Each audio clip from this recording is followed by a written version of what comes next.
Uko sawa? Ni vizuri. Ukiwa sawa hiyo ni vyema. Hakuna kitu kinakusumbua.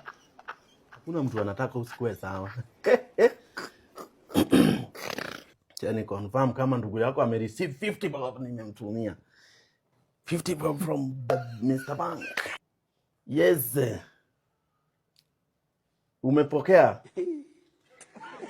Unaona mimi nikisema natenda. Nikusema na kutenda kama.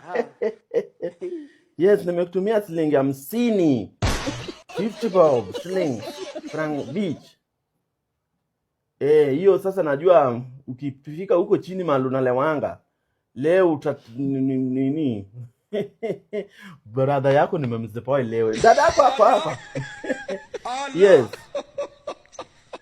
Usahau haina haja kusema asante. Sasa 50 tu hiyo ni pesa kidogo kabisa. Hata ukisema asante wazi inatosha.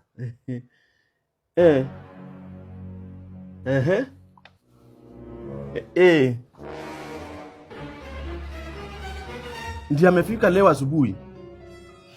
Dada yako amefukuzwa. Ako na mimba. Na wengine wawili. Kwa hivyo babako unasema amempigia kelele kabisa ati venye maisha ni ngumu atakula nini?